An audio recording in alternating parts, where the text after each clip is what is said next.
সাত সকালে ধর্মনগর মহকুমার দক্ষিণ নয়াপাড়া ও শ্মশান কালীবাড়ির মধ্যবর্তী স্থানে থাকা ছড়ার জলের মধ্যে এক ব্যক্তিকে পড়ে থাকতে দেখে চাঞ্চল্য ছড়িয়ে পড়ে এলাকায়।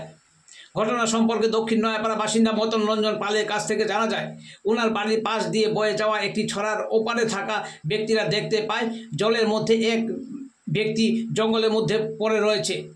তখন তিনি এসে দেখতে পান সেই ব্যক্তিকে, কিন্তু জায়গাটি অত্যন্ত জঞ্জালে পরিপূর্ণ, তাই সামনে গিয়ে পুরোপুরি দেখা যায়নি।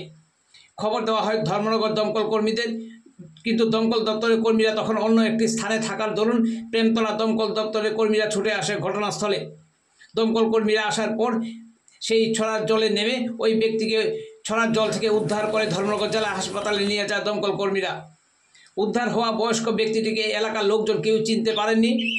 জলের মধ্যে দীর্ঘক্ষণ থাকার জন্য জীবিত থাকলেও সমস্ত শরীর সাদা হয়ে গেছিল সেই ব্যক্তির।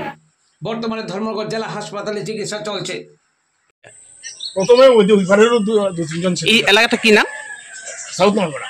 আচ্ছা, এরপরে তারা ওইদিকে আইসে আইয়া এখানে দেখছে যে এখান থেকে দেখা যায় না, তখন ওইদিকে আইসে আমার বাসা আইয়া কইছে যে ঢাকের আইয়া ডাকি আমার বলে যে এরকম রকম এখানে একটা মানুষ আছে তো ওই তারা লগাইয়া আইসে আমি আইয়া দেখলাম যে ঠিকই আছে।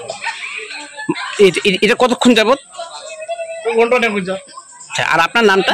আমার নাম মতন পাল। কি? মতন রঞ্জন পাল। আপনার বাড়ি এটাই? এখন পর্যন্ত বোঝা যায়নি যে মানে লোকটা কোন জায়গা, কি মুখ দেখা যায়নি? না না, এগুলো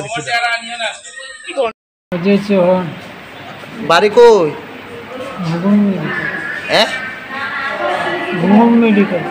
ঘুঙ্গুর মেডিকেল আসাম?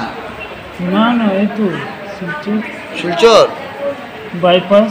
শিলচর বাইপাস। কি করো এখানে ধর্মনগর? কি করো, কি কাম করো ধর্মনগর? আমি ব্যথার ওষুধ বিক্রি করি। ব্যথার ওষুধ? কি জল কিভাবে পড়লায়? জল কিভাবে পড়লায়?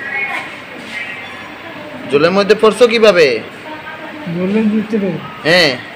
অন্ধকার তো স্যার। হ্যাঁ, কিছু দেখা যায় না, তো জলের ভিতরে পড়ে গেল।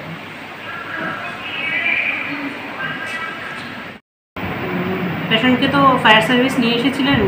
তথ্য এতটুকু পাওয়া গেছে, গতকাল একটা অনেকটা সময় যে পিপি উনি ড্রাউনিং হয়েছিল, মানে জলের মধ্যে পাওয়া গিয়েছিল পেশেন্টকে। যখন আনেন উনি তখন অলরেডি সেমি কনসাস কন্ডিশনে আসেন, একদম ঠান্ডা হয়েছিলেন। ড্রাউনিং কেস হিসেবে আমরা ওনাকে অ্যাডমিট করি ইমার্জেন্সি ম্যানেজমেন্ট দিয়ে মেডিসিন ওয়ার্ডে ভর্তি রাখি। ট্রিটমেন্ট শুরু হয়ে গেছে ওনাকে। কবে এনেছিল ফায়ার সার্ভিস? আজকে সকালবেলা আনুমানিক 9:50 সকালবেলা।